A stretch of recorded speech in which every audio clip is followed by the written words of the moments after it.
বন্ধুরা নমস্কার, ভালো আছেন? আবার আরেকটি নতুন ভিডিওতে সুস্বাগতম। আজ নিয়ে এসেছি বাচ্চার গলায় খাবার আটকে গেলে যা করবেন। না ঘাবড়ে ভালো করে ভিডিওটি শুনুন। যদি কোনো কারণবশত ছোট বাচ্চার গলায় কোনো খাবারের টুকরো বা অন্য কিছু যদি আটকে যায়, কিভাবে তা বের করবেন তা এই ভিডিওর মাধ্যমে আমি জানাবো। তাহলে চলুন ভিডিওতে যাওয়া যাক। এবং ভিডিওতে যাওয়ার আগে চ্যানেলটি সাবস্ক্রাইব করতে ভুলবেন না।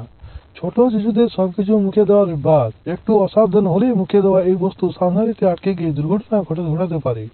এই ধরনের দুর্ঘটনা যত দ্রুত শনাক্ত করা যায় ততই মঙ্গল। হঠাৎ যদি কোনো বাচ্চার কাশি শুরু হয় বা ভীষণ খেতে শুরু করে, এবং যদি এমন হয় যে ঠিক তার আগে বাচ্চা ছোট কোনো বস্তু নিয়ে খেলছিল, তবে বুঝতে হবে গলায় কিছু আটকে গেছে।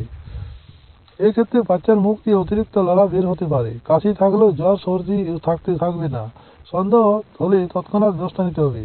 তৎক্ষণাৎ করণীয়, সাবধানীতে কিছু ঢুকে গেলে শিশুর মুখ খুলে যদি জিনিসটি দেখতে পান, সাবধানতার সঙ্গে বের করে ফেলুন। তবে দেখা না গেলে খোঁচাখুচি করবেন না। এতে আটকে যাওয়া জিনিসটি আরও ভেতরে ঢুকে যেতে পারে। বাচ্চা যদি কাশতে থাকে তবে তাকে কাশতে দিন। এতে কাশির সঙ্গে আটকে যাওয়া জিনিসটি বের হয়ে আসতে পারে। যদি শ্বাসকষ্ট হয় তবে শিশুর পিঠ চাপড়ে দিন।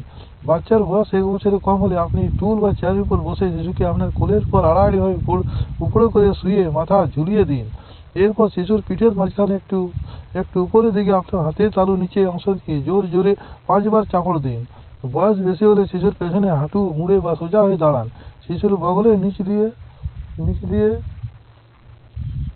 মুড়ে বা সোজা হয়ে দাঁড়ান। শিশুর বগলের নিচে দিয়ে 2 হাত ঢুকিয়ে ঝাপটে ধরা ভঙ্গিতে শিশুর পেটের পর অংশ বরাবর আপনার হাত রাখুন। এবার অন্য হাত দিয়ে ছাত্রীকে কবজি চেপে ধরুন। 2 হাত দিয়ে উপর এবং ভেতর দিকে বরাবর শিশুর পেটে জোর চাপ দিন। পরপর 5 বার চাপ দিন। এতে যদি কাজ না হয় কিংবা শিশুর যদি জ্ঞান না থাকে, এতে কাউকে সাহায্যের জন্য ডাকুন। মুখ থেকে মুখে বা নাকে শ্বাস দিন এবং দ্রুত হাসপাতালে নিয়ে যান। এই ধরনের দুর্ঘটনা এড়াতে ছোট ফুর্তি, মার্বেল, বোতাম, ফলের বিচি, ছোট পাসপোর্টযুক্ত খেলনা শিশুদের নাগালে বাজিয়ে রাখা উচিত। শিশুদের খেলনা বা জামা কেনার সময় পুঁতি ও ঘন্টিওয়ালা জামা না কেনাই ভালো। তাহলে দেখলেন বন্ধুরা, ভিডিওটি কত সুন্দর।